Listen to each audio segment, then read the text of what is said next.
Hello everybody, this video is going to be some stoichiometry practice so that you can see how we do stoichiometry problems. You've already learned how to do dimensional analysis, how to do molar conversions, you learned about the mole ratio, so now we just have to put together everything that we've already learned. So we're going to take this as a set of notes. Even though it's practice problems, we're going to have little annotations and things around that will help us understand the problems that we're doing. So let's get started. We're going to use this equation up at the top. The first thing we need to do is balance it. So take a moment and try to balance this equation. All right, to balance you need to put a 3 here and a 2 here. And it's really important that you always balance. Because we're going to need mole ratios, if you don't balance it, you will not get the correct ratio. So for our mole ratios, write the numbers are from the coefficients.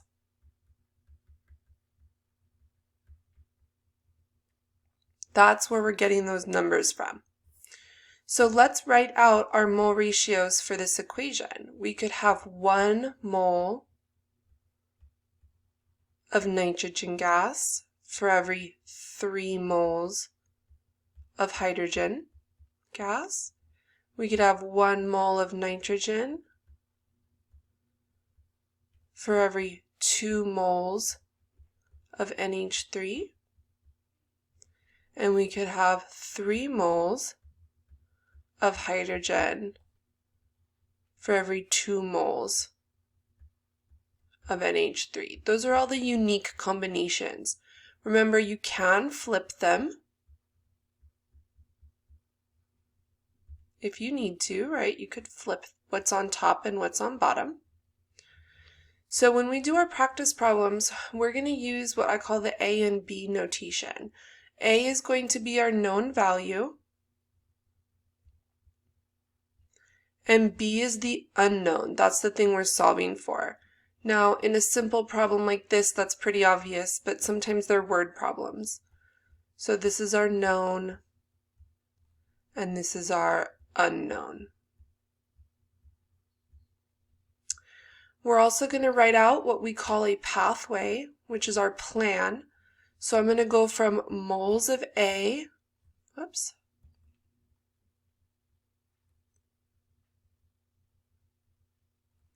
going to go from moles of A to moles of B, and I'm going to use the mole ratio.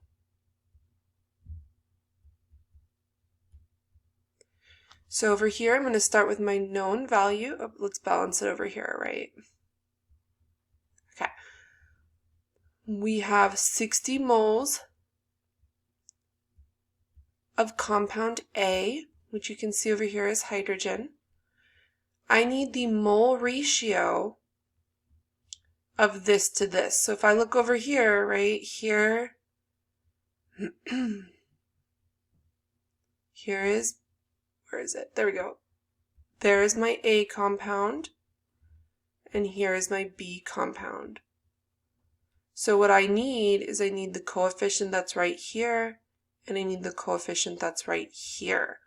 So when I set this up, I want moles of A to cancel. I can see here there are 3 moles of A for every 1 mole of B. Now you can see that your moles of A cancel and you're left with moles of B. So down here, this was our known starting value.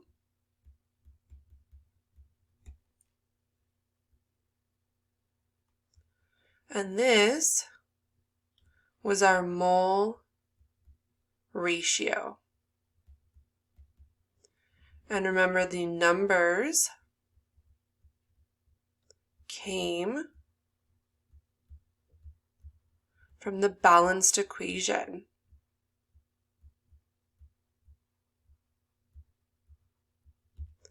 And you can see right up here, right? This is where we got our numbers from. Okay. So now let's do one that's a little bit longer.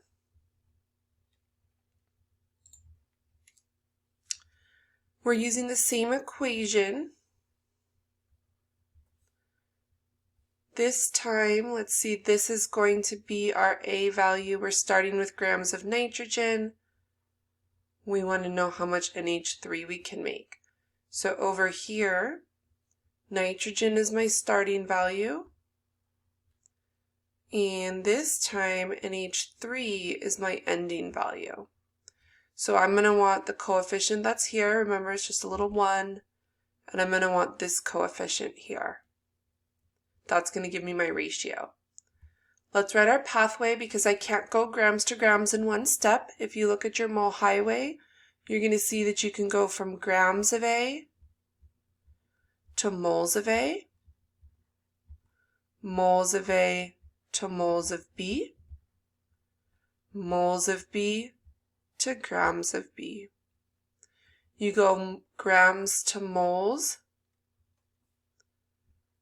using molar mass.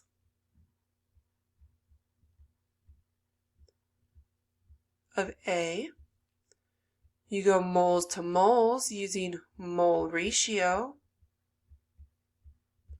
And you go moles to grams using molar mass again. But this time it's molar mass of B. So I'm going to start with my known value, 54 grams of A. Now the molar mass of NH2, of N2, if you add that up, 14.01 plus 14.01 gives me 28.02 grams per 1 mole. So 1 mole of it weighs 28.02. Now comes the mole ratio. I need moles of A to cancel, so I'm going to put the 1 mole on the bottom. And that will leave 2 moles of B on the top. Now I need one more time molar mass, but this time it's molar mass of B.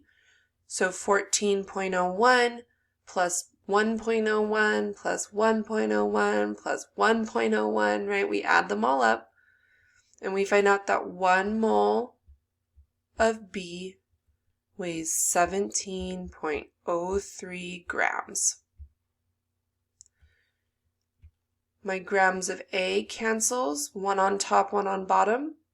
Moles of A cancels, moles of B cancels. I'm left with grams of B. So if I punch that in my calculator, everything on top gets multiplied, divided by everything on the bottom, we get 65.6 grams of B. But I don't want to leave it grams of B, right? That's kind of silly. Let's put the actual formula back.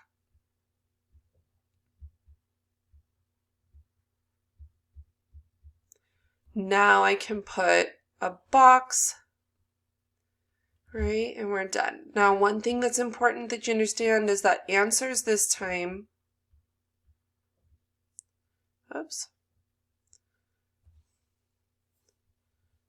they need to have the number that you calculate. They need to have the units, like grams or moles or molecules, and this is new, right? And they need the formula. Because stoichiometry is converting from one formula to another, we have to actually put the formula so we know what we're doing. Now let's go back over here and let's just kind of label what these pieces were again. So this was my known starting value.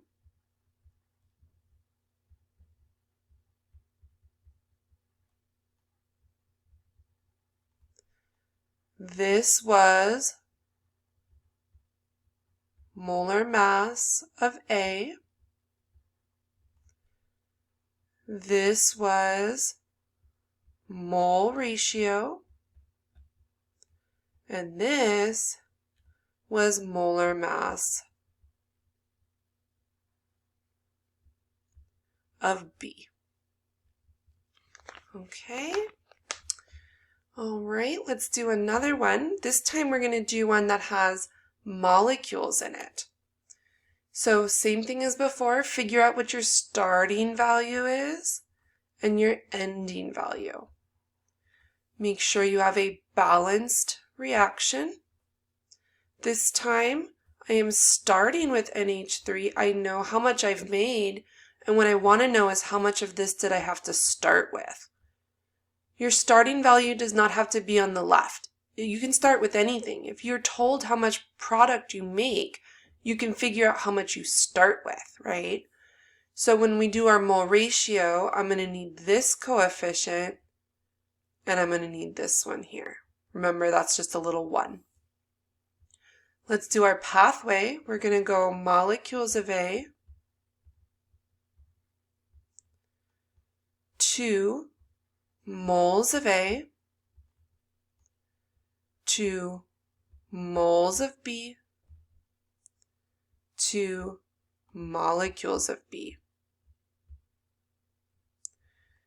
So to go from molecules to moles, if you look at your mole highway, you're going to see that that's Avogadro's number. Moles to moles is mole ratio. And moles to molecules, once again, is Avogadro's number. So I'm going to start with my known value. It's okay that it's scientific notation. That doesn't matter. It just means it's a big number.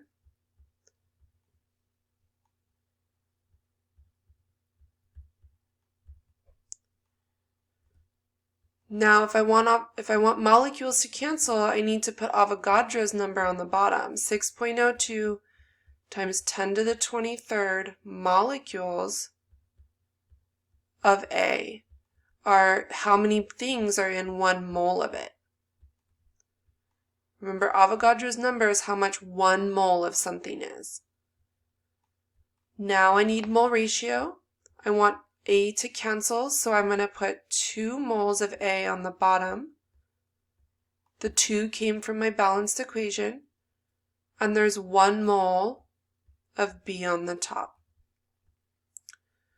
Then we want B to cancel again, so it's going to be 1 mole of B this time on the bottom.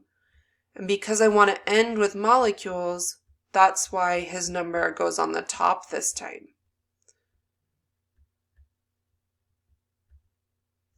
So if I look, molecules of A cancels, moles of A cancels, moles of B cancels. I'm left with molecules of B. Now you have to be careful in your calculator, okay? Because if you are not careful, and if you don't use parentheses,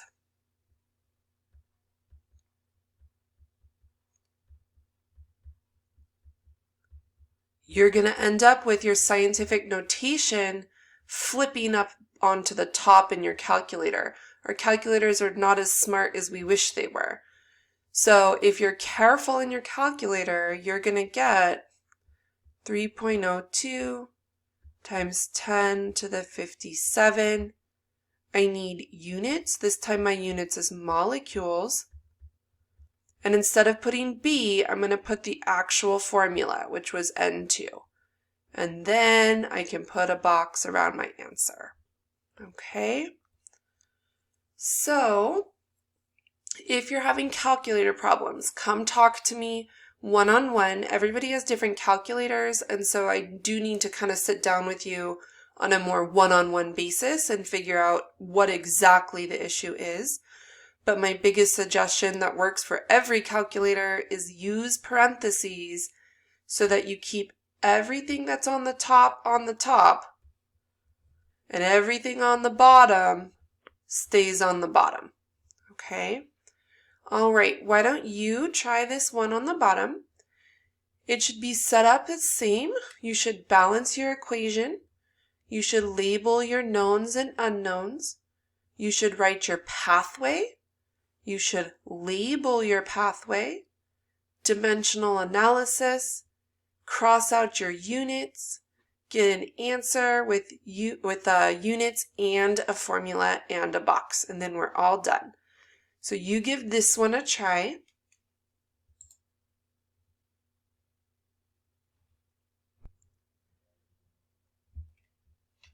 All right, so let's do this one. We're going to balance our equation first, right? We should always get that balanced. I'm starting with molecules of hydrogen, so that's your A value. Then we're going to go over here, right, and say, okay, there's my A value. I'm ending in NH3, so that's B. So when it comes time to do my mole ratio, I'm going to need this coefficient and this one. Next is our pathway. I'm going to go molecules of A. Remember, we're getting this pathway from our mole highway.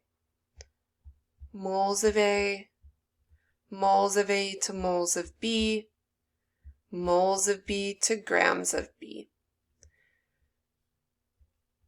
Molecules to moles uses Avogadro's number.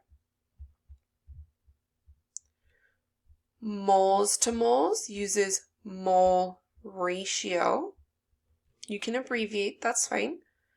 And then moles to grams will be molar mass, and this time it's molar mass of B. So I'm going to start with my known value.